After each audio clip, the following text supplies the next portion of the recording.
Hi everybody, my name is Annie Marsh.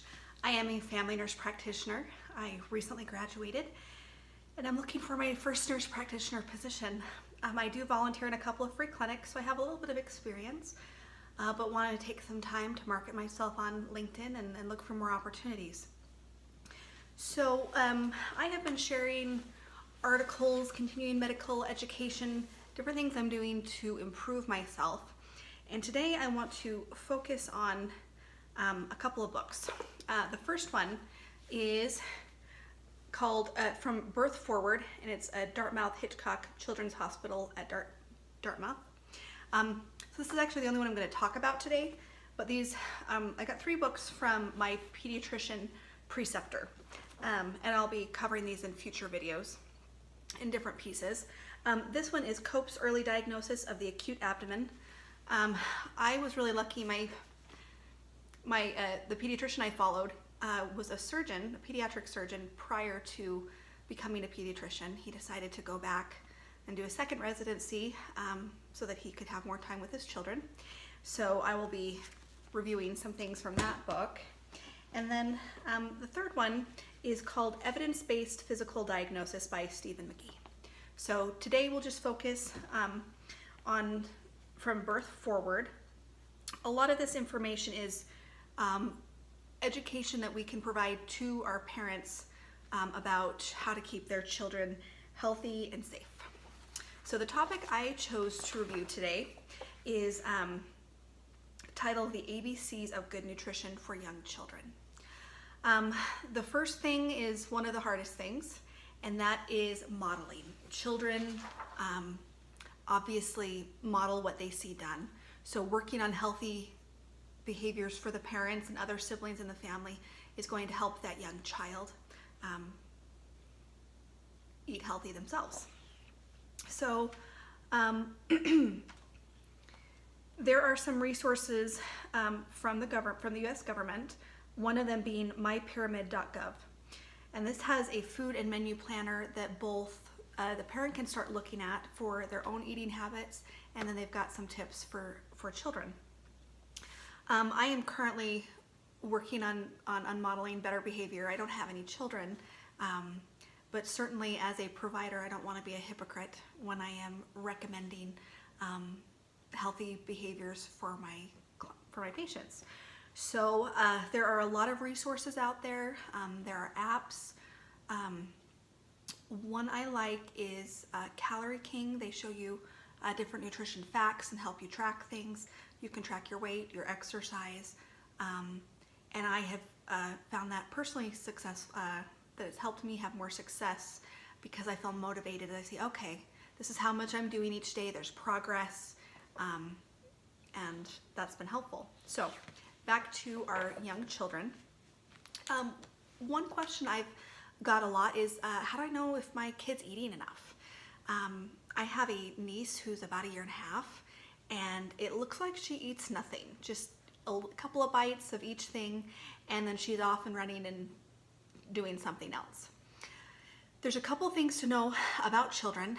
Their stomachs are smaller, and so they can't fit as much in. So they will need to have smaller meals and a couple of, I think they say 2 to 3 healthy snacks. So they have a portion here I'd actually like to read directly because I like the way they say it, and it goes specifically on more details about the portion size. Serve 1/4 to 1/3 of the adult portion size, or 1 measuring teaspoon of each food for each year of the child's age. So that's pretty easy to follow.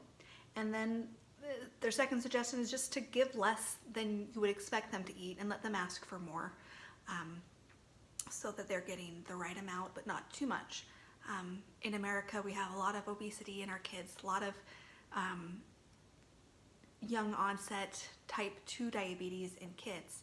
So if you remember, type 2 diabetes does have a genetic component, but it's largely lifestyle.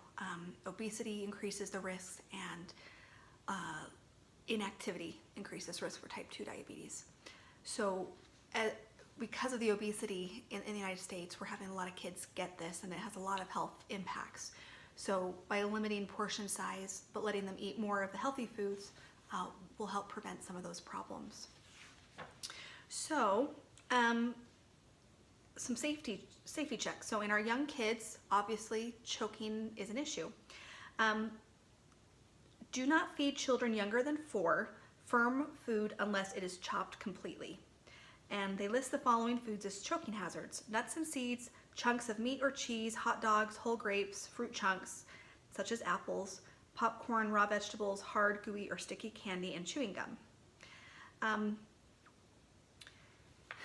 The biggest takeaway that I took from the types of foods to choose mimics exactly what I heard in my undergrad nutrition class, and that is to give them a variety of the healthy foods, the whole grains, the vegetables, the fruits, meats, poultry, beans, and dairy.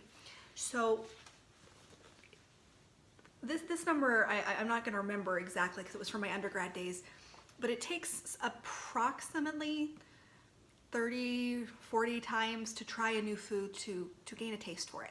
So if you are offering healthy foods and the child tries it and they don't finish that part, but you continue to offer it, over time they can develop taste buds for it. The same goes for us. Growing as a teenager, especially, I remember not liking what I described as stringy meats like chicken. The stringy texture really bugged me. But as I got older and was more into fitness, I was like, these lean meats, there's some benefit to them, so I want to gain a taste. So I'd have a little bit of chicken or whatever when it was offered, and I just do a little bit. And over time, I've gotten over that and I'm able to eat healthier because of it. Truthfully, as a teenager, I was extremely picky, didn't like vegetables, so I have taken that principle to heart and try a little bit of each vegetable whenever it's offered. And I don't love all vegetables, but I certainly love them all a lot more than I used to, which is obviously beneficial. Now, a lot of parents that I saw in the pediatric clinic, especially those with overweight or obese children, were still giving them whole milk. So I'd like to go over the guidelines for milk. So a child younger than 12 months old should only have breast milk or iron fortified formula. And that's partially due to milk allergy and a couple of other health reasons. Between 12 to 24 months old, they need to have whole milk. They need those extra calories because they're growing so much. But after that point, they should have reduced fat, low fat, or non-fat milk. And that you can tailor a little bit to where your child's at.